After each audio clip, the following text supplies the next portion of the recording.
الحمد للہ رب العالمین والصلاة والسلام علی رسولہ الامین وعلی آلہ وصحبہ اجمعین الی یوم الدین، اما بعد۔ اعوذ باللہ من الشیطان الرجیم، بسم اللہ الرحمن الرحیم۔ واعتصموا بحبل اللہ جمیعا ولا تفرقوا، صدق اللہ العلی العظیم۔ محترم مولانا رحمت اللہ ندوی صاحب، قابل احترام الیاس احمد خان صاحب، دیگر ذمہ داران جماعت، قابل احترام بزرگوں، دوستوں، ماں اور بہنوں، اتحاد امت کا عنوان بہت قدیم ہے اور جب سے مسلمان یہاں آباد ہیں، تحریکی مزاج کے لوگ، سوچنے سمجھنے والے لوگ، شریعت کا علم رکھنے والے لوگ ہمیشہ اس موضوع پر سوچتے رہے اور کوشش اس بات کی گئی ہے کہ ہمارے درمیان جو اختلافات ہیں، امت کے اندر جو اختلافات ہیں، وہ ختم ہوں، ہمارے درمیان سے دوریاں ختم ہوں، ہم امت واحدہ بن جائیں۔ جماعت اسلامی کے قیام کے بعد سے یہ کوششیں مستقل ہو رہی ہیں اور ہمیشہ مختلف مکتب فکر کے لوگوں کو ایک اسٹیج پر اس لیے جمع کیا جاتا ہے کہ یہ بتایا جائے کہ ہم تمام کا دین ایک ہے، ہم تمام کی شریعت ایک ہے، ہم ایک ہیں، ہمارے درمیان جو اختلافات ہیں وہ بنیادی نوعیت کے نہیں ہیں، لہٰذا ہمیں ایک رہنا چاہیے۔ الحمدللہ اس کے اثرات بھی ملک کے اندر مرتب ہو رہے ہیں۔ پہلے تو بہت دوریاں تھیں، ایک دوسرے کو کافر کہنا، ایک دوسرے کو اپنے سے کمتر مسلمان سمجھنے کی فضا زیادہ تھی۔ اب الحمدللہ مختلف مکتب فکر کی طرف سے یہ آواز بلند ہو رہی ہے، یہ اللہ کا بڑا کرم ہے۔ ہمارے علماء سوچ رہے ہیں، دانشوران سوچ رہے ہیں، یہ دین جو ہم کو ملا ہوا ہے، یہ دین بنیادی اصولوں کی بنیاد پر ملا ہوا ہے۔ آپ کو معلوم ہے دنیا کا کوئی بھی انسان اگر اللہ رب العزت کو اپنا رب تسلیم کرے، نبی اکرم صلی اللہ علیہ وسلم کو اپنا رہبر اور رسول نبی مانے، قرآن مجید کو کتاب ہدایت، اور مرنے کے بعد جو زندگی آ رہی ہے اس پر اس کا عقیدہ ہو، تقدیر کے خیر و شر پر وہ اپنا عقیدہ اور ایمان رکھے، تو وہ شخص مسلمان ہو جاتا ہے۔ نبی محترم صلی اللہ علیہ وسلم نے جو دعوت دی تو لوگ نبی اکرم صلی اللہ علیہ وسلم کی آواز پر آئے اور اللہ رب العزت پر ایمان لاتے ہوئے کہ ہمارا اللہ ایک ہے، ہمارا رسول ایک ہے، ہمارا قرآن ایک ہے، ہماری کتاب و شریعت ایک ہے، ہم ایک ہیں، ہم ایک امت مسلمہ کے لوگ ہیں۔ لوگ ایک دوسرے کے قریب ہو گئے، ایک امت کی داغ دیل پڑ گئی جن کا سب کچھ ایک ہے۔ نبی اکرم صلی اللہ علیہ وسلم کے زمانے میں صحابہ کرام کا جو ماحول تھا، وہ ماحول اتنا عظیم الشان تھا کہ آپ صلی اللہ علیہ وسلم کے ایک ایک حکم پر وہ اپنی جان دینے کے لیے تیار تھے، اور آپ نے یہ بتایا بھی تھا کہ مسلمان ہونے کا مطلب صرف زبان سے مسلمان ہونا نہیں ہے۔ المسلم من سلم المسلمون من لسانہ و یدہ، مسلمان تو وہ ہے کہ اس کے زبان سے، اس کے ہاتھ سے دوسرے مسلمان محفوظ رہیں۔ انما المؤمنون اخوہ، مسلمان آپس میں بھائی بھائی ہیں، دونوں کا سب کا مقصد ایک ہے، سب کا زندگی گزارنے کا نظریہ ایک ہے، سب کی منزل اور سب کا منتہا یہی ہے کہ آخرت میں کامیاب ہو جائیں، اللہ ہم سے خوش ہو جائے، رضا الہی فلاح آخرت۔ اسی لیے نبی اکرم صلی اللہ علیہ وسلم نے فرمایا کہ مسلمانوں، تمہاری جو وحدت ہے وہ ایسی ہونی چاہیے جیسے ایک جسم۔ مثل المؤمنین فی تبادہم وتعاطفہم کمثل الجسد الواحد اذا اشتكى منه عضو تداعى له سائر الجسد بالسهر والحمى. مسلمانوں کی مثال ایک جسم کی مانند ہے. جسم کے ایک حصے میں تکلیف ہو تو پورا جسم اس تکلیف کو محسوس کرتا ہے. اسی لیے ہم یہ بات کہتے ہیں کہ اگر چین میں یغور کے مسلمانوں کو کوئی تکلیف ہوتی ہے، کوئی پریشانی ہوتی ہے، تو مغرب بعید کے دوسرے مسلمان کے دل کی دھڑکن کو تیز ہو جانا چاہیے، اس کو مضطرب ہو جانا چاہیے، ورنہ ایمان نہیں. ہم آفاقی امت ہیں، ہم صرف ہندوستان کی امت نہیں ہیں، ہم آفاقی امت ہیں. کوئی بھی شخص اشہد ان لا الہ الا اللہ و اشہد ان محمد رسول اللہ کہتا ہے، ہمارا وہ بھائی ہے، اس کا خون، اس کی جان، اس کا مال، اس کی عزت و آبرو دوسرے مسلمان پر حرام ہے. اسی لیے نبی اکرم صلی اللہ علیہ وسلم نے فرمایا فسوق المؤمن سباب المسلم فسوق وقتالہ کفر. کسی مسلمان کو گالی دینا، ماں بہن کی گالی دینا، برا بھلا کہنا کسی مسلمان کو، یہ فسق کا کام ہے، اور اس سے جہاد، جس سے جنگ کرنا، اس سے قتال کرنا، یہ کفر کا کام ہے. دوستوں اور ساتھیوں، نبی اکرم صلی اللہ علیہ وسلم نے جو اجتماعیت برپا کی تھی، وہ اجتماعیت انہی اصولوں پر چلتی رہی. خلفائے راشدین نے اس کو آگے بڑھایا. یہ کتاب و سنت میں ہمارے درمیان موجود ہے. کچھ پیریڈ کے بعد، کچھ سالوں کے بعد امام حنیفہ رحمۃ اللہ علیہ پیدا ہوئے، عبقری شخصیت، جنہوں نے کتاب و سنت کی بصیرت حاصل کرتے ہوئے فتوے دیے اپنے زمانے میں.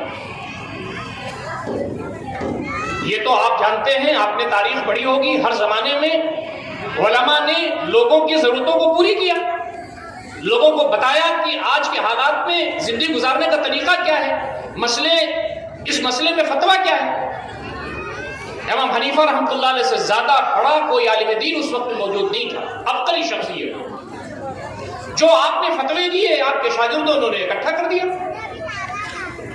پھر آگے کے شاگردوں نے اور بھی جو مسائل تھے اس دور کے، اس کو بھی اکٹھا کر دیا، اس پر فتوے دیے اور وہ بھی اکٹھا کر دیے گئے.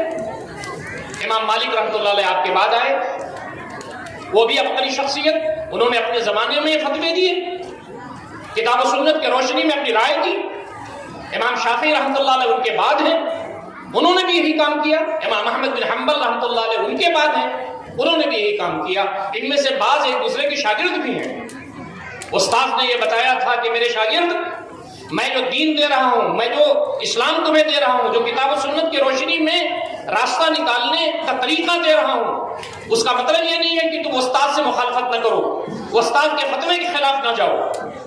تمہیں اگر ایسا لگے کہ حالات اور نزاکت کے پیش نظر کتاب و سنت کی روشنی میں اپنے استاد سے تمہارا فتویٰ الگ ہو سکتا ہے تو الگ فتویٰ دو.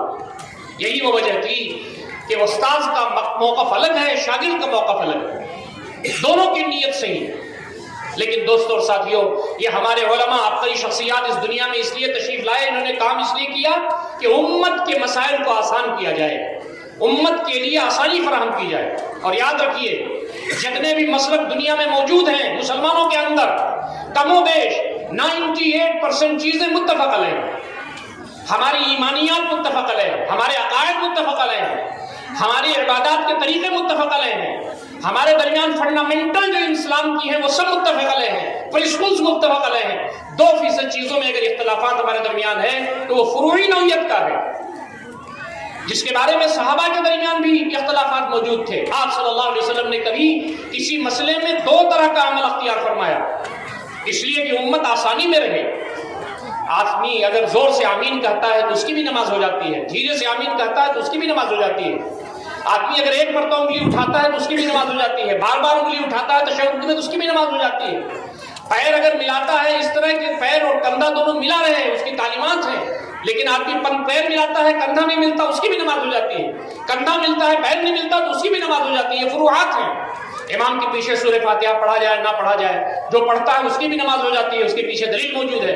جو نہیں پڑھتا اس کی بھی نماز ہو جاتی ہے، اس کے پیچھے دلیل موجود ہے.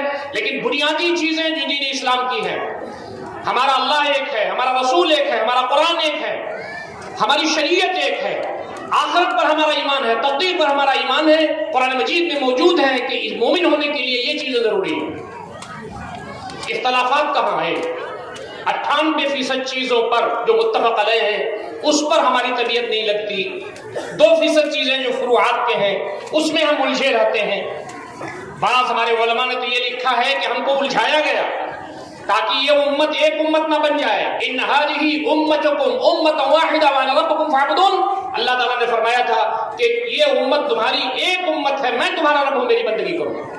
میں آپ سے عرض کرنا چاہتا ہوں، نبی اکرم صلی اللہ علیہ وسلم کے ذریعے دین ختم ہو گیا، اب پورے دنیا کے علماء اگر دین میں کچھ داخل کرنا چاہیں نہیں داخل کر سکتے، پورے دنیا کے علماء دین سے کچھ نکالنا چاہیں نہیں نکال سکتے۔ یہ اللہ رب العزت کا بڑا کرم تھا کہ آپ نے نبی اکرم صلی اللہ علیہ وسلم کے ذریعے دین کو مکمل کر دیا۔ الیوم اکملت لکم دینکم واتممت علیکم نعمتی ورضیت لکم الاسلام دینا۔ اب دین کسی عالم کے ذریعے مکمل نہیں ہوگا، دین نبی اکرم صلی اللہ علیہ وسلم کے ذریعے مکمل ہو گیا۔ میں آپ سے ایک چھوٹا سا سوال کرتا ہوں، نبی اکرم صلی اللہ علیہ وسلم حنفی تھے، نبی اکرم صلی اللہ علیہ وسلم مالکی تھے، شافعی تھے، حنبلی تھے، نبی اکرم صلی اللہ علیہ وسلم مقلد تھے، غیر مقلد تھے، نبی اکرم صلی اللہ علیہ وسلم اہل حدیث تھے، نبی اکرم صلی اللہ علیہ وسلم سنی تھے کہ شیعہ تھے؟ آپ کہیں گے نہایت بیوقوف آدمی تم ہو، نبی اکرم صلی اللہ علیہ وسلم کے زمانے میں تو یہ سب تھا ہی نہیں۔ ہم کس پر ایمان لانے کے مکلف ہیں؟ نبی اکرم صلی اللہ علیہ وسلم پر نے جو دین مکمل فرما دیا، آپ مسلمان تھے۔ ہوا سماکم المسلمین من قبل وفی ھذا لیکون الرسول شہیدا علیکم وتکونوا شہداء علی الناس، اس نے تمہارا نام مسلمان رکھا ہے، اس شریعت میں بھی تمہارا نام مسلمان ہے، اس سے پہلے کی شریعت میں بھی تمہارا نام مسلمان تھا، تاکہ رسول تمہارے اوپر گواہ بنے اور تم ساری انسانیت پر گواہ بن کر کے کھڑے ہو جاؤ، تم ایک امت واحدہ ہو۔ نبی اکرم صلی اللہ علیہ وسلم مسلمان تھے تو ہم مسلمان، صحابہ کرام مسلمان تھے تو ہم مسلمان، خلفائے راشدین مسلمان تھے تو ہم مسلمان ہیں۔ نبی اکرم صلی اللہ علیہ وسلم نے فرمایا علیکم بسنتی وسنت الخلفاء الراشدین المہدیین عضوا علیہا بالنواجذ، میری سنت پر عمل کرنا، میرے بعد خلفائے راشدین کی سنت پر عمل کرنا، دانتوں سے انہیں پکڑ کر کے رکھنا۔ دوستو، یہ ہمارے فقہا، ہمارے محدثین اس دنیا میں اس لیے تشریف لائے، اللہ تعالیٰ نے ان سے اس لیے کام کیا کہ دین آسان ہو، دین مشکل بنانے کے لیے نہیں آئے تھے۔ گھرودے بنانا، فقہی اختلافات میں رہنا اور اسی میں اپنے آپ کو صحیح سمجھنا، دوسرے مسلمان کو کمتر سمجھنا، اپنے مسلک کو بہتر سمجھنا، دوسرے مسلمان کے بہتر کو مسلک کو کمتر سمجھنا، یہ دین کا مزاج نہیں ہے۔ قاضی عیاض رحمۃ اللہ علیہ جو بہت بڑے عابد و زاہد شخص ہیں، انہوں نے کہا کوئی مسلمان اگر یہ سمجھتا ہے کہ میں کچھ مسلمانوں سے اچھا ہوں، اس کا ایمان خطرے میں ہے۔ آدمی کو سمجھنا چاہیے کہ میں سب سے کم تر درجے کا مسلمان ہوں، مجھ سے سارے مسلمان اچھے ہیں، سب جنت میں چلے جائیں گے، پیچھے سے میں بھی چلا جاؤں گا، سب کے لیے دعائے خیر کرنا مسلمان کا شیوا ہے۔ جنتی شخص کی پہچان یہ ہے کہ سب کو اپنے گلے سے لگاتا ہے، سارے مسلمانوں کا احترام کرتا ہے، سارے مسلمانوں کو مسلمان سمجھتا ہے، سارے مسالک کا احترام کرتا ہے، سارے مدرسوں کا احترام کرتا ہے، سارے علماء کا احترام کرتا ہے، سارے مرد و خواتین جو مسلمان ہیں ان کی تکریم کرتا ہے۔ یہ اچھے جنتی شخص کی پہچان ہے۔ جنتی شخص تو کبھی بھی نہیں کہہ سکتا کہ میں ہی جنت میں جاؤں گا، جنتی شخص کبھی نہیں کہہ سکتا کہ میرا ہی مسلک جنتی ہے، جنتی شخص کبھی بھی نہیں کہہ سکتا کہ ہم ہی جنت میں جائیں گے، دوسرے لوگ جنت میں نہیں جائیں گے۔ مجھے تو بڑی حیرت ہوتی ہے اور مجھے میرے دل کی کیفیت عجیب ہونے لگتی ہے جب میں حضرت عمر رضی اللہ تعالیٰ عنہ کا آخری پیریڈ کا چیپٹر پڑھتا ہوں۔ حضرت عمر رضی اللہ تعالیٰ عنہ کا انتقال ہو رہا ہے، یہ وہ ہستی ہے کہ قرآن مجید میں 3 جگہ حضرت عمر رضی اللہ تعالیٰ عنہ کے موقف میں قرآن مجید میں آیت اتری ہے۔ حضرت عمر وہ شخص ہیں جن کے بارے میں نبی اکرم صلی اللہ علیہ وسلم نے فرمایا کہ میرے بعد نبی ہوتے تو عمر ہوتے۔ حضرت عمر وہ ہستی ہے جو عشر مبشرہ میں شامل ہے، دنیا میں کہہ دیا گیا کہ آپ جنتی ہیں، لیکن جب آپ کا انتقال ہو رہا ہے تو انہوں نے اپنے بیٹے حضرت عبداللہ بن عمر رضی اللہ تعالیٰ عنہ کو بلایا اور کہا کہ بیٹے حذیفہ بن الیمان کے پاس چلے جاؤ۔ یہ حذیفہ بن الیمان رضی اللہ تعالیٰ عنہ وہ صحابی ہیں جن کو منافقوں کے کچھ نام بتائے تھے نبی اکرم صلی اللہ علیہ وسلم نے، یہ رازدار رسول صلی اللہ علیہ وسلم نے۔ کہا ابا جان میں ان کے پاس جا کے کیا کہوں؟ کہا ان کے پاس جا کے پوچھو کہ کہیں نبی اکرم صلی اللہ علیہ وسلم نے مجھے منافقوں میں تو نہیں رکھا تھا۔ یہ ہے ایمان، الایمان بین الخوف والرجا۔ ہمیں اپنی نماز پر کوئی گھمنڈ نہیں ہے، ہمیں اپنے روزے پر کوئی گھمنڈ نہیں ہے، ہمیں اپنے انفاق پر کوئی گھمنڈ نہیں ہے، ہمیں اپنے تقوی پر کوئی گھمنڈ نہیں ہے۔ ہم جو کچھ بھی کام کر رہے ہوں اس میں یہ پہلو ہو کہ انشاءاللہ اللہ تعالیٰ ان کو قبول کر لے گا، دوسری طرف یہ خوف بھی لاحق ہو کہ پتہ نہیں ہمارے اعمال قبول ہو رہے ہیں کہ نہیں ہو رہے۔ ایمان یہ ہے، مومن یہ ہے کہ اپنے آپ کو بھی مخلص سمجھے، اپنے دوسرے بھائی کو بھی مخلص سمجھے۔ ایمان یہ ہے کہ کہ جہاں ہم اپنے آپ کو سمجھتے ہو کہ ہم دین پر قائم ہیں، وہیں ہم سمجھیں کہ ہمارا دوسرا بھائی بھی دین پر قائم ہے. اسی سے اتحاد و اتفاق ہوگا دوستو ساتھیوں. حضرت حذیفہ الیمان رضی اللہ تعالیٰ عنہ کے پاس عبداللہ بن عمر گئے رضی اللہ تعالیٰ عنہ، تو وہ رونے لگے. انہوں نے کہا نبی اکرم صلی اللہ علیہ وسلم نے مجھے منع فرمایا ہے کہ میں بتاؤں کہ وہ کون لوگ تھے. کہا بتا دو اتنا کہ ابا اس میں تھے کہ نہیں تھے. انہوں نے نہیں بتایا. حضرت عمر رضی اللہ تعالیٰ عنہ نے اپنے لڑکے سے کہا کہ بیٹے میرے انتقال کے بعد دیکھتے رہنا. حضرت حذیفہ اگر میرے جنازے میں شریک ہوتے ہیں تو ٹھیک ہے، میرا بیڑا پار ہے، ورنہ مجھے کسی بھی قبرستان میں دفن کر دیا جائے مجھے کوئی فکر نہیں. ایک ایسا شخص جس کی پوری زندگی نبی اکرم صلی اللہ علیہ وسلم کے ساتھ گزری، جس نے دین کے لیے اسٹرگل کیا، جس نے صلاحیتیں لگائیں، وہ بھی یہ گھمنڈ نہیں کر سکتا کہ میں ہی مسلمان ہوں، میں ہی جنتی ہوں. آج ہمارا حال یہ ہے کہ ہم نے 2 صورتیں پڑھ لی. آج ہمارا معاملہ یہ ہے کہ ہم نے دین اسلام کی کچھ باتیں جان لی اور ہم تنقید کرتے ہیں ہمارے ائمہ پر، ہم تنقید کرتے ہیں مسلکوں پر، ہم تنقید کرتے ہیں علماء پر. دوستو ہمارے علماء کو بھی یہ پیغام میں دینا چاہتا ہوں، ہمارے مسالک کو بھی یہ پیغام میں دینا چاہتا ہوں کہ یہ امت ایک امت ہے. کہیں ایسا نہ ہو کہ ہم حوض کوثر پر جب پہنچیں نبی اکرم صلی اللہ علیہ وسلم جام پلا رہے ہوں تو کہیں کہ اس مردود کو ہٹاؤ میری نظروں کے سامنے سے. میں نے امت میں اتفاق پیدا کیا تھا، اس شخص نے میرے بعد انتشار پیدا کیا ہے، میری نظروں سے ہٹاؤ اور اس ملعون کو یہاں سے بھگاؤ.